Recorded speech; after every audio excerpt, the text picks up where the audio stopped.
Hello, कैसे हो? आज हमारा संडे क्लास सिलेबस 37 है, तो चलिए हम लोग देखेंगे। बच्चों, ये आपको क्या दिख रहा है? पेपर। कौन सा कलर है? ब्लैक। ये ब्लैक कलर हमें देखते ही हमें क्या क्या चीज याद आता है? अंधेरा। और हमारा बाल भी काला है ना? ओके। और भी बहुत सारा चीज याद आता होगा ना, जो ब्लैक कलर है। लेकिन ये ब्लैक कलर पूरा का पूरा अंधेरा रहता है ना। जैसे हमारा आंख बंद करेंगे, क्या होता है? अंधेरा। जब हमें अंधेरा में चलना होता है, हमें अंदर क्या होता है? एक डर होता है। जब भी हम अकेला अंधेरा में चलते हैं, हमारे अंदर क्या होता है? एक डर होता है ना। कोई आ जाएगा या कोई मुझे पकड़ लेगा, ऐसा करके हमारे अंदर क्या हो जाता है? एक बड़ा सा डर आ जाता है। कुछ बच्चे बोलते हैं, भैया हम ना डरते ही नहीं है, हमें कोई भी बात का डर नहीं है। लेकिन हर एक लोगों के अंदर एक डर रहता है, लेकिन हम दूसरों को नहीं बता पाते हैं, क्योंकि लोग हमें क्या बोलेंगे? डरपोक। तो इसके लिए हम क्या कर पाते नहीं है? बता नहीं पाते। मगर हम हर एक के अंदर एक डर जरूर होता है, और जब वो डर आता है, हमें कोई चीज हमें नहीं दिखता। हम सोचते हैं, मेरे पास कोई नहीं है, मेरे साथ कोई भी नहीं है, मेरा दोस्त नहीं है, मेरे मम्मी पापा नहीं है ना, कोई भी हमें दिखता नहीं है। लेकिन एक ऐसा व्यक्ति है जो हमें दिखता ही नहीं है, मगर वो हमारे ही साथ है। अभी आपको यहां पर क्या दिख रहा है?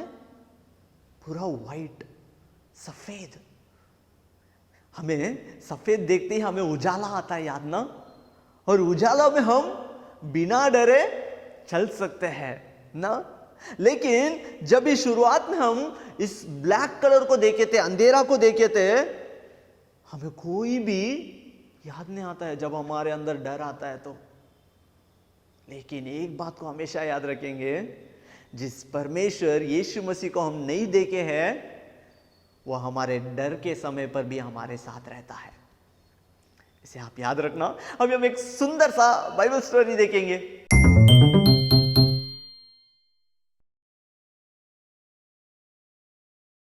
बाइबल में दारा नाम का एक राजा था। एक राजा का एक काम होता है जो अपने पूरे देश के लोगों को देखभाल करे। तब ये राजा ने सोचा, मैं अकेला इतना साम्राज्य बड़ा और इतने सारे लोगों का देखभाल करना मुश्किल हो रहा है। तब वो राजा ने प्लान किया, सोचा इस पूरे राज्य में मैं 120 अधिकारियों को मैं चुनूंगा। जो 120 अधिकारी है वो लोगों का देखभाल करेंगे, लोगों का मुसीबत में मदद करेंगे, लोगों की जरूरत को पूरा करेंगे करके उसने, राजा ने सोचा 120 अधिकारियों को चुनना है। और राजा का नाम क्या है? दारा, और राजा का नाम है। फिर राजा ने सोचा ये 120 लोग भी काम कर रहे हैं या नहीं कर रहे हैं, इसे देखभाल करना भी जरूरी है। तो वो राजा ने इस 120 अधिकारियों के ऊपर और 3 लोगों को चुना। वो 3 लोग अधिपति थे 120 लोगों के ऊपर। मतलब 120 लोगों भी जो भी काम करेंगे, ये 3 लोग उसे देखकर राजा को आकर बताएंगे। और वो 3 अधिपति में से एक अधिपति था जो उस देश में गुलाम बनकर आया था, और उसके पास एक विशेष आत्मा था। उसका नाम था डैनियल। और वो राजा उस डैनियल को एक हमेशा स्पेशल जगह देते थे। वो डैनियल को सबसे ऊंचा स्थान देते थे। वो उसके अधिपति और अधिकारियों के सामने बहुत बड़ा हुआ करते थे। तो जो साथ में रहने वाले लोग उसे पसंद नहीं करते थे, बोलते थे ये राजा ये गुलाम बनकर आया हुआ दानियल को बहुत बढ़ावा कर रहे हैं, हमें कुछ ना कुछ करके ये दानियल को फंसाना होगा। ये दानियल को हमें कोई भी एक चीजों को पता करके राजा के पास जाकर बोल के ये दानियल का नाम को हमें खराब करना होगा करके उसके जो भी 7 लोग थे अधिपति और अधिकारी, वो सोच के प्लान बना रहे थे। मगर वो दानियल के पास कोई भी दोष नहीं देखे।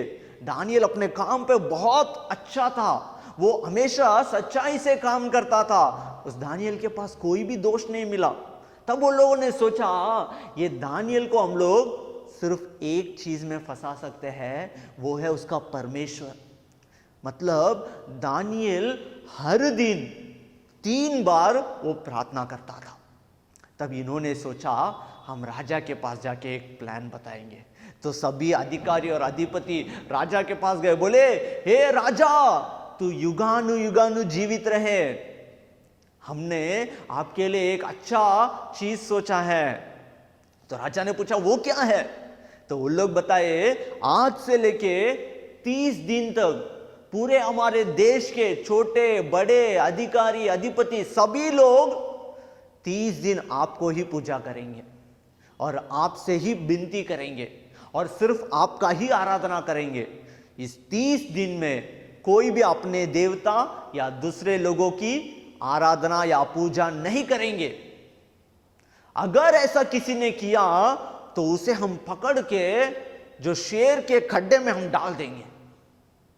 और राजा ने सोचा हाँ ये तो अच्छा है, लेकिन राजा को ये पता नहीं था ये जो लोग हैं दानियल के खिलाफ काम कर रहे हैं। तो वो अधिकारी और अधिपति ने बोला ठीक है राजा, आप ना ये कागज पत्र में आपका साइन डाल दो, ताकि इस डिसीजन को कभी बदलना नहीं चाहिए हम इस 30 दिन में। तो राजा ने भी वो पत्र में अपना सिग्नेचर कर दिया। आज से लेके 30 दिन तक कोई दूसरे लोगों को या कोई भी देवताओं का पूजा आराधना या प्रार्थना नहीं करेंगे, केवल और केवल राजा का ही आराधना करेंगे करके। और राजा ने पत्र पे साइन कर दिया, अगर इसके खिलाफ कोई गया तो शेर के गड्ढे में डाल देने का। और दानियल को ये बात का पता चला, तो फिर भी दानियल जैसे हर दिन प्रार्थना करता था, वो अपने घर पे जाके वो 3 बार भी प्रार्थना कर रहा था हर दिन। 3 बार भी वो दानियल प्रार्थना कर रहा था अपने घर पर। और वो अधिकारी और अधिपति ने देखा तू प्रार्थना कर रहा है ना, अभी रुक, हम जाकर राजा को बताएंगे। तो वो लोग राजा के पास गए, राजा राजा, हमारे देश में एक आदमी है जो आपके निर्णय को नहीं माना, आपके आदेश को नहीं माना, वो अपना देवता के पास प्रार्थना कर रहा है। तो राजा ने पूछा कौन है वो जो मेरी आज्ञा को नहीं माना? तब उन्होंने बताया जो हमारे देश में गुलाम बन के आया ना, वो दानियल ही है। ये बात सुन के राजा बहुत उदास हो गया। दानियल, अभी मैं क्या करूं? उसे कैसे ना कैसे करके उस शेर के खड्डे से मुझे बचाना है करके राजा सोचने लगा। तो ये लोगों को पता चलते ये लोग आए, राजा आपने जो पत्र पे साइन किया है उसे कभी बदल नहीं सकते हैं, वो दानियल को जरूर शेर के खड्डे में डालना होगा। और राजा भी कुछ नहीं कर पाया। और राजा जाकर बोला उस दानियल को पकड़ के डाल दो शेर के खड्डे में। और लोग जाकर उस दानियल को पकड़े और शेर के खड्डे में डाल दिए। तब राजा ने दानियल को बोला, हे दानियल, जिस जीवित परमेश्वर का तू आराधना कर रहा है वही तुझे बचाए। और राजा अपने घर चले गए। पूरा रात भर राजा को नींद नहीं आया। और सुबह होते ही राजा जल्दी से तैयार होके आए खड्डे के पास और पूछे, हे दानियल, क्या तेरा परमेश्वर तुझे बचाए? और अंदर से आवाज आया, हे राजा, तू युगानु युगानु जीवित रहे। जिस जीवित परमेश्वर की मैं आराधना करता हूं, जिस परमेश्वर से मैं प्रार्थना करता हूं, वो परमेश्वर ने अपना स्वर्गदूत भेजा और उस शेर के मुंह को बंद कर दिया।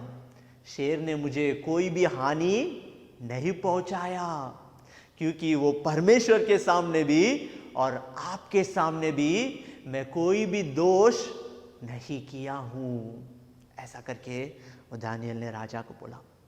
बच्चों, वो शेर के खड्डे में दानियल को डालने के बाद भी उसे डर नहीं लगा। उसके साथी लोग जो उसके साथ रहते हैं, अधिकारी और अधिपति, सब लोग दानियल के खिलाफ हुए, फिर भी दानियल को डर नहीं लगा। जब राजा ने वो पत्रों पे साइन कर दिया, कोई भी दूसरे देवता से प्रार्थना नहीं करेगा, 30 दिन के लिए सब मुझे ही आराधना करेंगे, अगर फिर भी करेंगे उनको शेर के खड्डे में डाल दिया जाएगा। ये बात दानियल को पता चलने के बाद भी वो जैसे हर दिन प्रार्थना करता था वैसे ही वो जाकर प्रार्थना करने लगा। उसके अंदर डर नहीं था। पता है क्यों?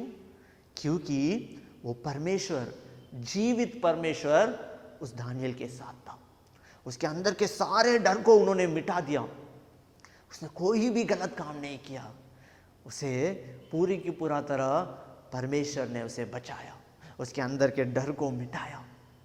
हमें भी वो परमेश्वर बचा सकता है, और उसी दानियल के साथ जो परमेश्वर थे वो हमारे साथ भी है। हमारे अंदर के डर को भी वो मिटा सकते हैं, जरूर मिटाएंगे, इसे आप विश्वास करना। और अभी हम एक सुंदर सा वचन देखेंगे।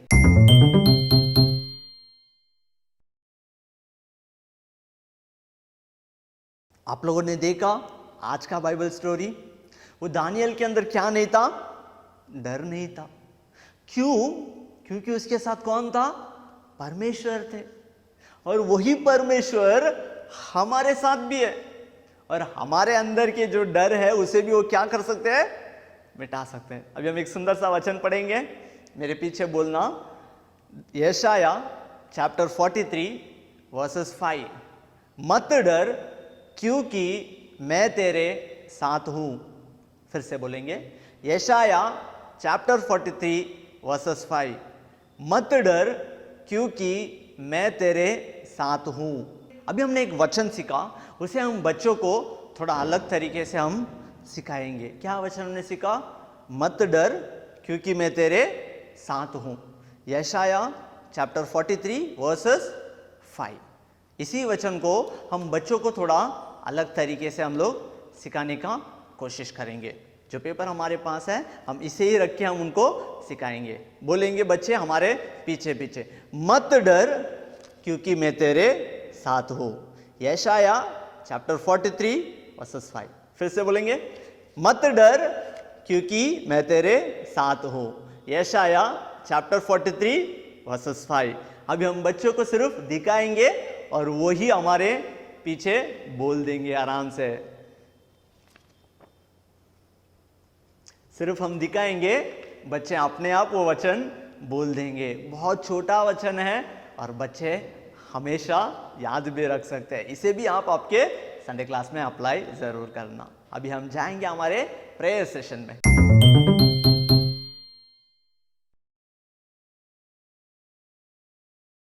अभी हम प्रार्थना करने वाले हैं।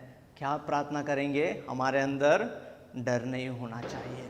क्या क्या चीज़ों के लिए डर नहीं होना चाहिए? हमारे पढ़ाई को लेकर डर नहीं होना चाहिए, हमारे जीवन को लेकर डर नहीं होना चाहिए, बीमारी को लेकर डर नहीं होना चाहिए ना। ऐसे बहुत सारे चीज़ है, हम किधर जाते हैं आते हैं हमें डर नहीं लगना चाहिए। तो हमें वो सभी चीज़ों के लिए हम प्रार्थना करेंगे। ठीक है बच्चों, अपना हाथ जोड़ेंगे और हम प्रार्थना करेंगे। हे प्यारे यीशु मसीह, इस सुंदर समय में हम आपसे प्रार्थना करते हैं, हमारे अंदर आने वाली सारे डर को आप निकाल दीजिए। हमारे पढ़ाई को लेकर, हमारे जीवन को लेकर, या बीमारी को लेकर, या गरीबी को लेकर, या झगड़ा को लेकर, या कोई भी चीज़ों को लेकर हमारे अंदर आने वाली डर को यीशु मसीह आप निकाल दीजिए। जैसे उस दानियल के साथ आप थे और उसके अंदर बिल्कुल आपने डर आने नहीं दिया, उसी तरह आप हमारे साथ भी रहकर हमारे अंदर आने वाली सारे डर को आप निकाल दीजिए और हमें भी हिम्मत देने के लिए हम प्रार्थना करते हैं। हम आपसे विश्वास करते हैं कि आप हमारी प्रार्थना को जरूर सुने हैं और हमारे अंदर के डर को आपने निकाल दिया है। इस छोटी सी प्रार्थना यीशु के नाम से मांगते हैं, आमीन। आप लोगों ने देखा आज का सिलेबस इस सिलेबस को विद प्रेयरफुली आपके संडे क्लास में अप्लाई करना और इसे आप आपके फ्रेंड्स के साथ भी जरूर शेयर करना। फिर हम अगला हफ्ता एक और सिलेबस में मिलेंगे, तब तक बाय।